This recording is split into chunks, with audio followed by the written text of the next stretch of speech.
Questions? Any questions for the panel? It's a rare chance to get a group like this. Yes. Hi, I'm Helen from the PPA. I'm asking this question really as a salesperson. I'm interested to know, given that salespeople are afraid of technology and in the sense of sort of metrics and having to admit how much response there's been to certain, campaigns or whatever. And also the whole kind of, as Caroline was talking about earlier, the sort of payment on delivery models. And both those things are becoming increasingly important. I just wondered how you're all tackling that and how you're sort of reskilling your salespeople and helping them to embrace that a bit more.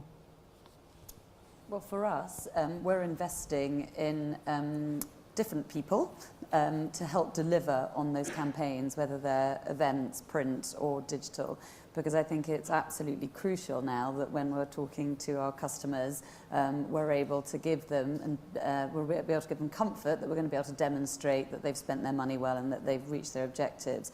But I do agree with you that that's probably not the core skill set of the salesperson.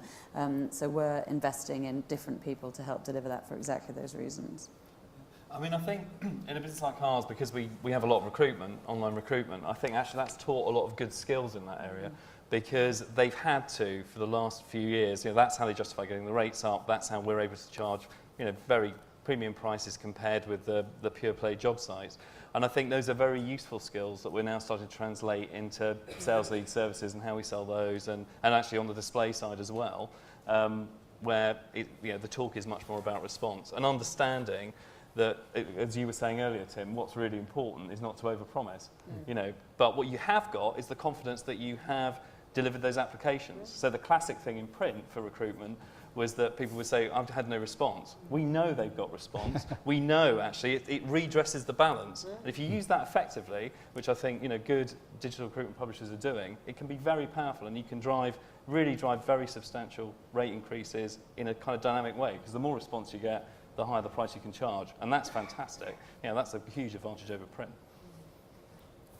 I'm slightly more basic. I actually don't think if salespeople don't get it, they won't thrive, and thus they won't survive. So I'm blessed that we've got in our technology business, particularly, a group of people who are here, because I can brown those a little bit, but who have been through this change at the coalface, and Bob's team, IDG, will have been through it. Absolutely as well, but we have had to invest in audience development in the back end as well. So we've got a team of people who are doing all that analytics, which they then deliver to the various verticals that we have. But if they don't adapt, they won't survive.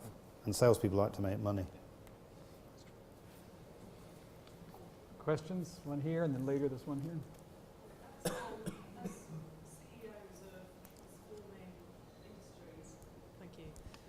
And I just wonder, what's the biggest personal issue you have facing your business as CEOs trying to change the business? What's the number one thing that keeps you awake at night?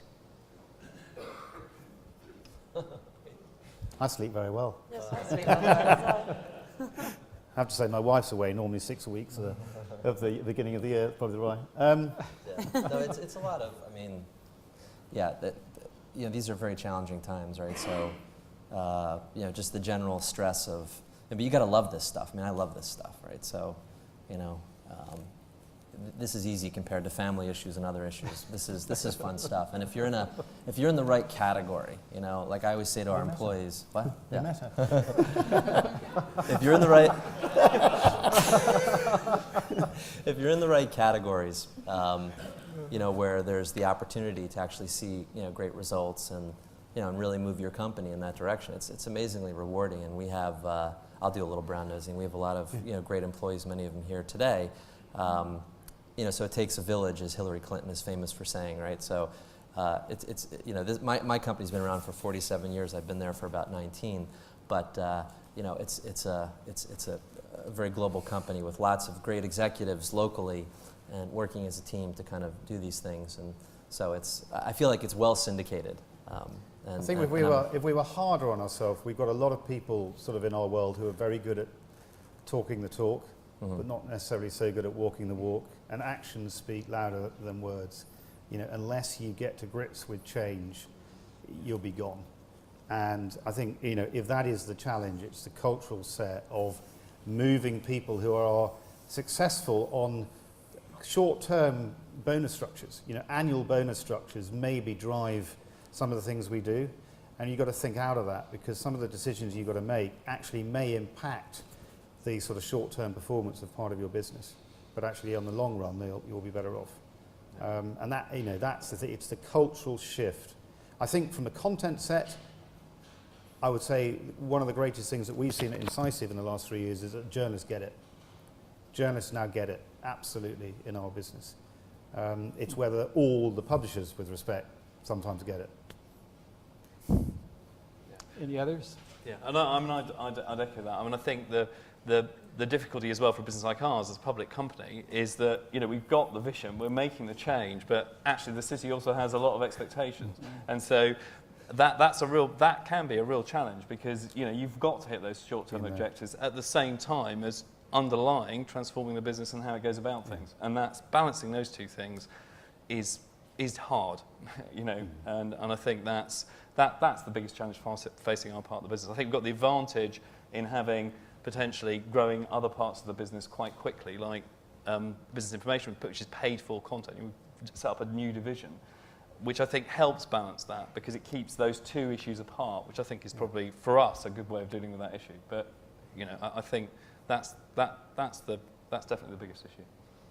I think for us, we've taken most of the pain that we're going to take, because our recruitment revenues are now less than 10% of all of our revenues.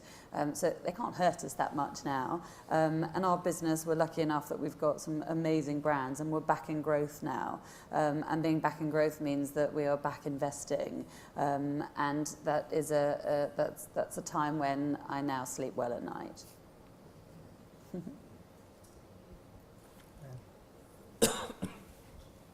Talking of cultural shifts, I have a view that the CEO role has also been changed a bit through these changes. So I'm interested in to what extent the panel has used social media to change their own personal brand or develop their own personal brand. I'm absolutely addicted to it. Social media is just a great way to stay in touch with employees and customers, and you know, to be a CEO today, you have to be so engaged in the media. I mean, you have to be immersed in it. You have to really understand, you know, the platforms. You can't delegate it and have somebody kind of explain it to you one day, because it's such an important part of the strategies today. It's such a force multiplier for reaching audiences in all different ways and new ways, and then all the ad programs that go along with that. So yeah, you have to be absolutely immersed in that and just about everything else. You know, these days, if you want to be successful, it's no longer being the best ad salesperson, you know, gets to be the CEO. You have to be a product person. You have to be very involved in product development. It kills me. Bob's clout score is much better than mine. There you go. And I haven't even integrated with Facebook. Wait till I do that. Look, I think it's an important part of what we do, and unless you practice what you preach, You got to do it. you got to do it. There's a couple over here. Hi.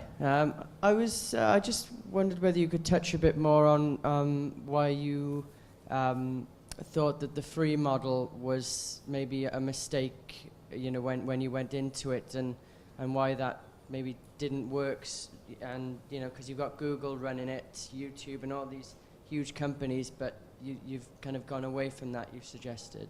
No. I didn't say that. I don't. Maybe other panelists. I mean, there is a general feeling. The industry keeps beating itself up that, you know, we let everybody go, et cetera. But the business models that have been created around really exploiting the free web have been tremendous. You know, in the U.S., 65% of our business is digital, and it's much higher margin than our print business, and that's primarily driven around building high-quality audiences. You know, in a sense, free. But what we've done is we've gotten them to qualify for more and more things. You know, so we built a database of 11 million registered names that we use for lead gen, and that's a very significant business for us. You know, they sign up for newsletters, they sign up, they'll go to conferences, et cetera, et cetera.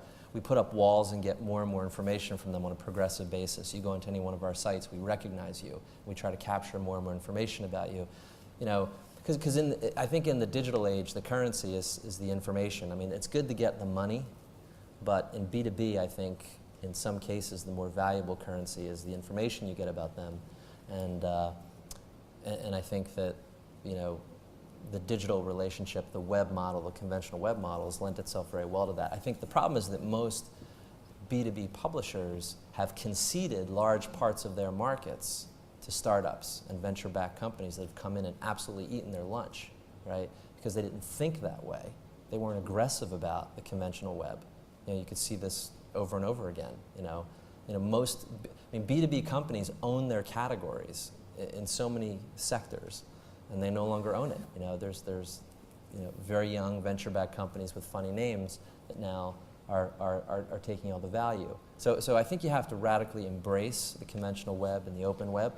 That's not to say, though, that you can't, you know, that you shouldn't, you know, drive paid downloads on you know, in your mobile strategy, and you shouldn't try to, you know, capture more and more registration information. It's a blended approach. The hard part about a panel like this is you're forced to give very simplistic answers. You know, I mean, I could talk to you all day long about, you know. I could listen. Yeah. No, you can't listen, because I just learned we're big competitors. No, I'm kidding. I knew you were a competitor. But you know, there are so many nuances to this that you run the risk of oversimplification on a panel. So that's a good question. My point, we shouldn't just rely on an IP address. Right. We should know more about the individual who comes in and spends proper dwell time in your content. So if you've got a registration, some form of gateway, that's really, really powerful. And it goes back to the difference between uncontrolled circulation and registered controlled circulation. You know, registered controlled circulation is much more powerful in the old-fashioned terms than uncontrolled. For us, I feel that our value proposition is having a really deep, engaged relationship with our customer, where they draw value from the content that we're giving them, the insight that we're offering, but also the community that we allow them to connect to. And by broadening that community or diluting that community, I think one would lose that value. So for us, it was a very conscious decision to contain that community and to deliver content and insight specifically to them, so that they are getting what they need, and voting with their feet in their NPS scores and their renewal rates and how much they'll pay for a subscription.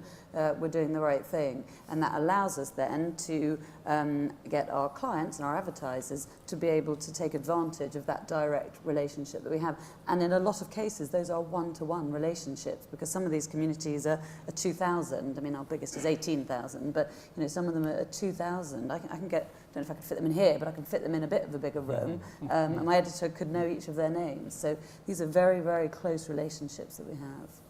And I think that's the point. It depends on the community. So for us, for instance, the free strategy is very important for Marketing Week, because that's a huge, diverse, horizontal community. There's lots we can do with that audience. So one of the things we do there is, for instance, push subscriptions to New Media Age, which is, you know, a digital, you know, information resource around new media, to, you know, picking out the relevant people from that much broader audience. So I think it's getting the mix of those two things together right that's very important. I know the mic's moved over there, but you had your hand up quite a while. Sorry, Okay. a quick question around global growth opportunity. It was identified that certain regions where the growth opportunities may not be the most established regions for where some of your businesses are right now in Europe and the US. How much do you think you'll be able to chase those other regions with the existing customer bases that you have? And how much is it going to take acquisition of new customers in those regions, which frankly is quite an expensive proposition? Sorry, a difficult question. We with our event business, we follow where our sponsoring customers want to go. So where they're looking to sort of develop relationships in developing economies, we will take them there, and we then work with them to identify who the relevant customers should be. And that's where we're very successful in geo-cloning certain types of content set from country to country. And of course, what that enables us to do is to build a relationship, and maybe where the touch point, when, you know, the old-fashioned way, the touch point was once a year through an event. But of course, we now try and engage those communities on a day-to-day basis through tacking them into our digital assets. So, you know, that we travel there, and, you know, we work with them to give us that data. Without giving away too many strategies, the other limitation in a panel. Got a pen.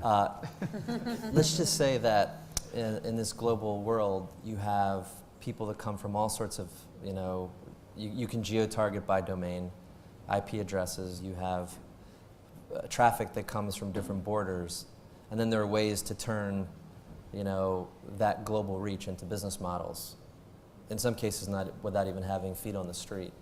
So, I mean, if you really look at your audience, you've probably got, depending on the company, you've probably got folks coming, particularly from, let's assume we're in English language sites, you have folks coming from India, from South Africa, from the UK and into the US, you've got folks, and I think more and more marketers are looking for geo-targeting.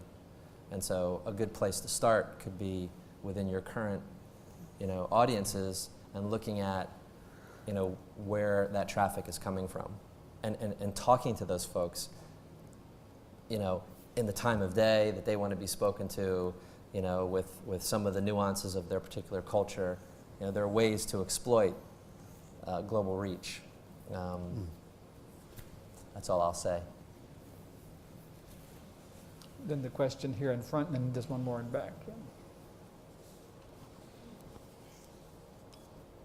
Forgot what I was going to say now.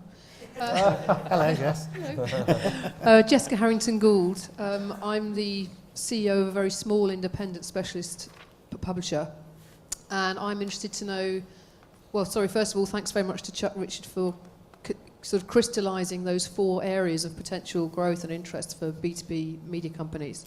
That was very helpful.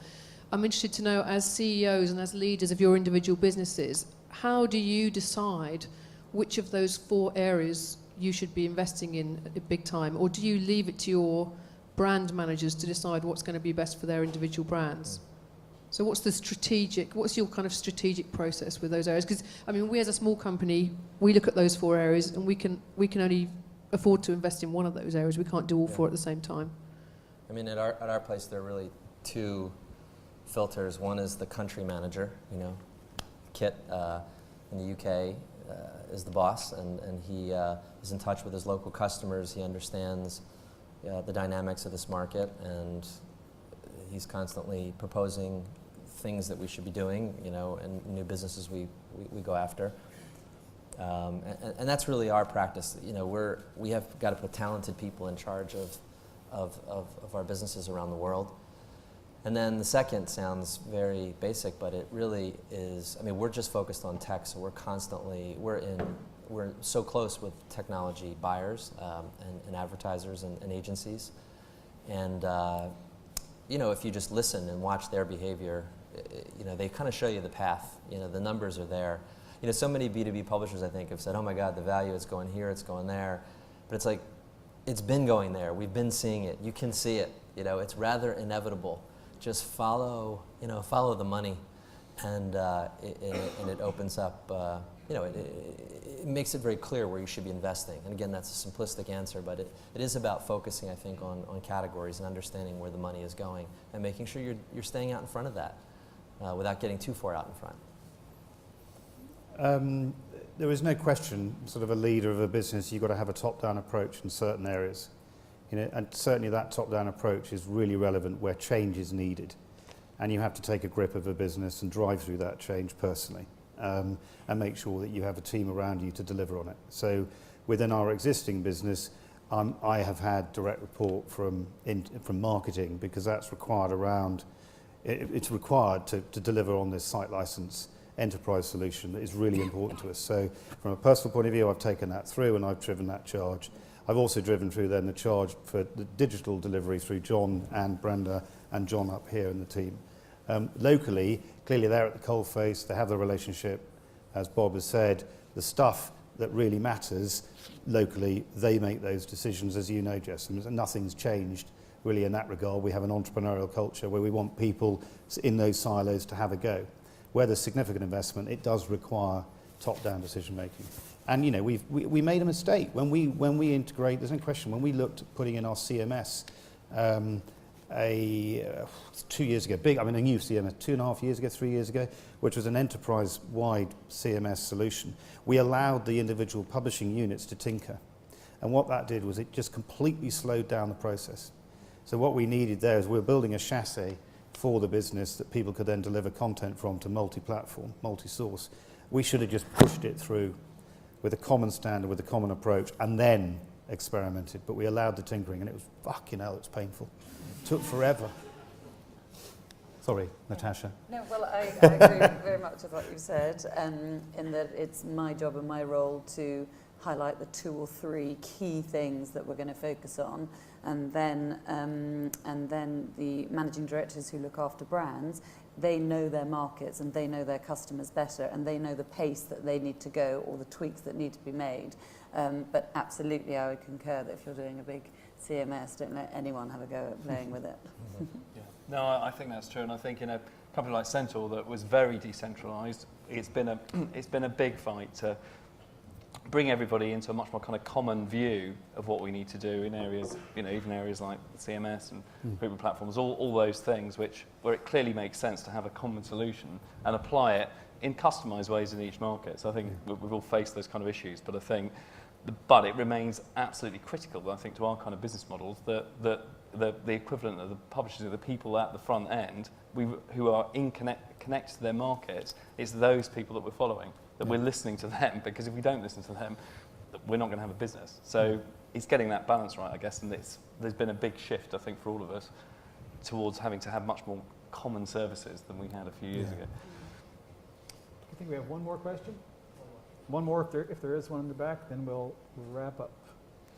Obviously, a major game changer in digital is the EU Privacy and Cookie Directive coming up, so that must affect this question of reinventing the business model. How do you guys see that changing the way that you analyze visitors to your site, the way you track and grow audiences, just how it affects businesses in the commercial sense in general? So you're talking about the EU Privacy Directive and the notion of mandatory consent to be able to, yeah. Well, talk about a wet blanket that could be thrown on top of the online advertising party, for sure. I've been very involved as an officer of the IAB in the U.S. For the last several years, and we put forth a self-regulatory approach that's having great success in the U.S., where users have transparency about their who's tracking them. They're able to opt out. There's quite a lot of coverage on this and high visibility, because the key thing is transparency for the end user. And most end users understand that. I think, Chuck, you mentioned, it's probably better to get customized ads, and also most of the stuff is free, and obviously if publishers can't target in a way that enables them to customize and target effectively, that could affect the business model and the quality of the content. With regard to Europe, it's a little bit perplexing to me, because different members of the EU seem to be interpreting it differently. The Netherlands seems to be quite aggressive, and I would hope. I know the IAB is helping quite a lot globally to put forth a similar program for self-regulation. And I think that self-regulation works in many industries. It's worked in the games industry, for instance, with the various ratings. It works in the movie industry. Self-regulation is proven to be a very effective way to promote industry, but also protect consumer rights and privacy. And I'd like to think that a similar approach will be eventually adopted in Europe, but it is of great concern, and I do think the economic implications could be significant if a serious interpretation of the EU Privacy Directive comes forth. And from this side of the ocean, what's the view? Well, I think, what it means is potentially that people will get much more used to having to register for sites, which may actually be a positive. So I think, for business-to-business sites. And I think, so I think it remains to be seen, but I think we're all watching closely to see exactly what the guidelines are going to be. I think that's one of the problems. We're all, there's plenty of industry discussion going on, but there's still not the clarity that we need, exactly what you're saying, Bob, to act. I think our in-house corporate counsel said it would take at least 5 years. Let's hope. To implement, at least. It's actually where I would listen to much more talented folk than I and take their opinion and advice. But I think registration is key. I mean, just one thing. I mean, I am a massive fan of what the FT are doing. I hate to say that because it's another competitor, but the FT's approach to content distribution, I think, is extraordinary. In the fact that actually, you know, they want every subscriber to opt in to various content sets, and actually your choice of what you get in your inbox is your choice. And again, I think that approach is the approach that we should be taking, you know, within B2B, not just delivering what we think to be the curated or edited content, but allowing our customers to control the sort of content sets they want to have. And that, to be honest, is why we've invested in two businesses that in the technology that the two businesses that the FT use to make sure we can do that down every one of our business verticals. And I think that will help because people have opted in. Okay, well, Bob used the term wet blanket to the party, and certainly the panel's been anything but a wet blanket. Thank you very much. I appreciate all that you've provided.